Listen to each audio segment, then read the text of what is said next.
Hello everyone. In this video, we are going to understand how to unjumble parajumbles. Parajumbles are essentially paragraphs whose sentences are taken and jumbled up in an incorrect order. To solve these parajumbles, we have a couple of tips, tricks and strategies and usage of grammar rules to solve these parajumbles. Let's go to this first step. The first step is to identify the theme of the entire paragraph. So let's see here. So we see but in the industrial era, destroying the enemy's productive capacity means bombing in the factories which are located in the cities. So in the agrarian era, if you need to destroy the enemy's productive capacity, what you want to do is bomb his fields, or if you really wishes, salt them. So here we see that productive capacity appears in both the sentences. So we underline it first. And now the information era, destroying the enemy's productive capacity. Again the term productive capacity comes here. Means destroying the information structure. How do you do battle with your enemy? So here battle with your enemy is the key term. The idea is to destroy the enemy's productive capacity, and depending upon the economic foundation, that productive capacity is different in each case. With regard to defense, the purpose of the military is to defend the nation and be prepared to do battle with its enemy. So here we found out that the central theme is productive capacity, right? Because it appears in many of the sentences, most of the sentences here. So, but we also find out that destroying the enemy's productive capacity has something to do with battling with your enemy. So, the central theme here is battling enemy. Alright, so let's go to the next section, next step. Step 2 is spotting the introductory line. So which is the first line in this paragraph? So we have already identified that battling the enemy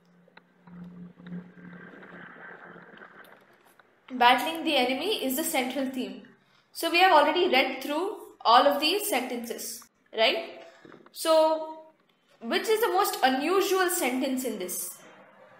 The most unusual sentence would be this, because it ends as a question. Now don't take it for granted that questions come as the first sentence all the time, because questions can come in the middle of a paragraph or even at the end of a paragraph to leave the reader thinking. But in this case, because the central theme, battling with your enemy, is here, so that's how we identify the introductory line, because the exact same words are there in this sentence. So how do you do battle with your enemy is the first sentence. So this is our introductory line. So let's start off from here. So we have this as number 1. Next step is following the sequence of activity. So the immediate next sentence, this is the first sentence, and the immediate next sentence would be either this or this. Either this or this. How did we figure this out? Because these three talk about different eras. This is the industrial era, this is the agrarian era, and this is the information era. So these three talk about 3 different eras in which the enemy's productive capacity is destroyed. So when we talk about the generalized sentences that are there, these are the 3 sentences. This one, and this one. The last 3 sentences are the generalized sentences. So here we have already identified the 4th sentence as the first sentence in our order.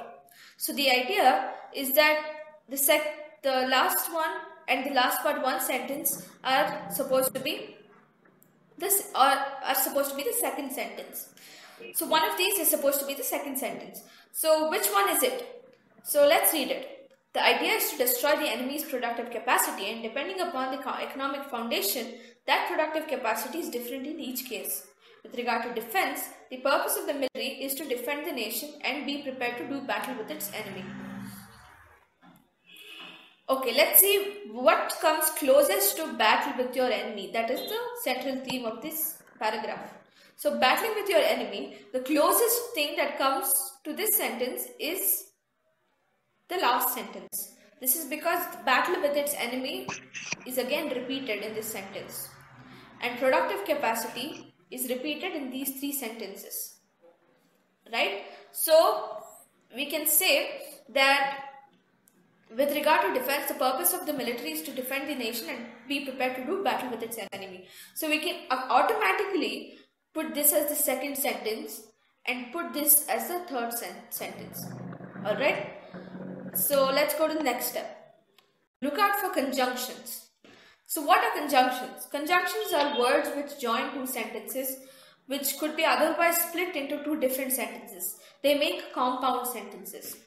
Right? So we have this as the first one, we have this as the second one, and we have this as the third one now already. So let's look at this. So, but, so, and now. Right? So let's take the chronological order here. First comes the agrarian era, then comes the industrial era, then comes the information era. Right? So this is one approach you can take. Otherwise, you can take the other conjunction approach if you are not sure about the information given to you. So let's see where it ended. The productive capacity is different in each case. So does but make sense in this context? The word but does not make sense in the immediate context.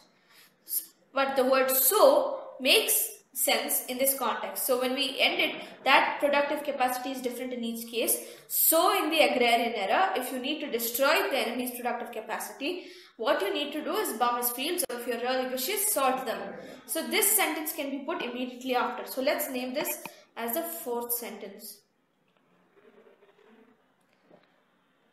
And after this, the but comes. The but comes in after this.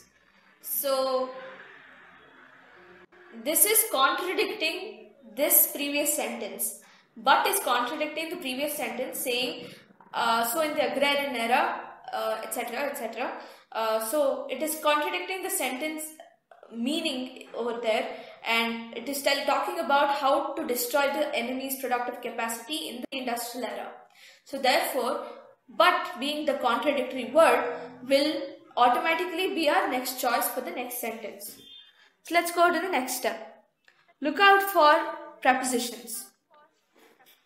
So now we have 1, 2, 3, right?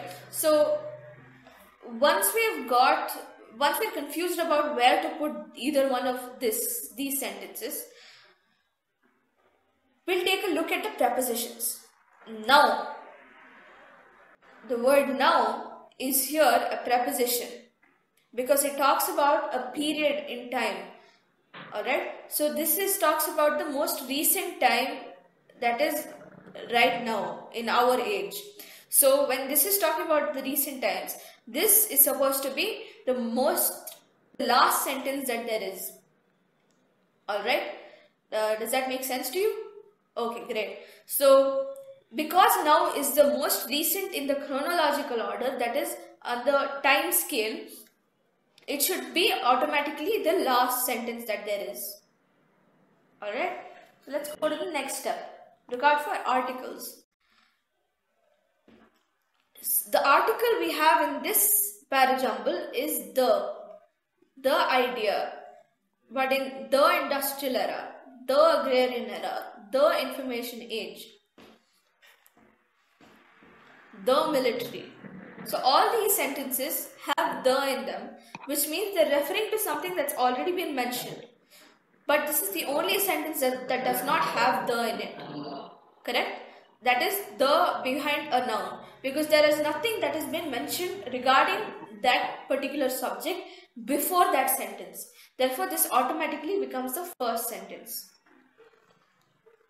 So next step would be comparatives and superlatives. But this example, in this example, we can say that when we are comparing these two sentences, so in the agrarian era, if you need to destroy, etc., etc., but in the industrial era, so this but sentence is contradicting this agrarian era sentence. So for example, if there was a sentence in the end saying the industrial era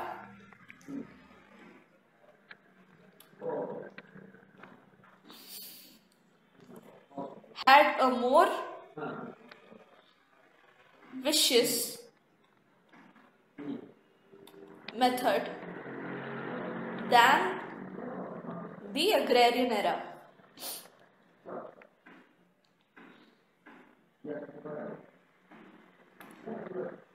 So if there was a sentence within our parajumble, such as this last sentence that we just wrote, we could say that, so if you're really vicious, salt them is the end of this sentence over here, right? And here there's a comparison made, something more vicious than the agrarian era. So this is comparing the methods of destroying the enemy's productive capacity. So this is comparing the methods between these two sentences. So therefore, if something is better than something else, then that automatically becomes a subsequent sentence. So if this sentence, vicious method, more vicious method, is something extra than this sentence, then this sentence automatically becomes the next sentence. So if we have the order as 1, 2, 3 and 4, this would automatically become the fifth sentence.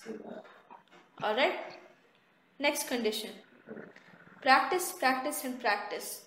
So here we have got the order up to, let's go back to the previous slide. Here we've got the order up to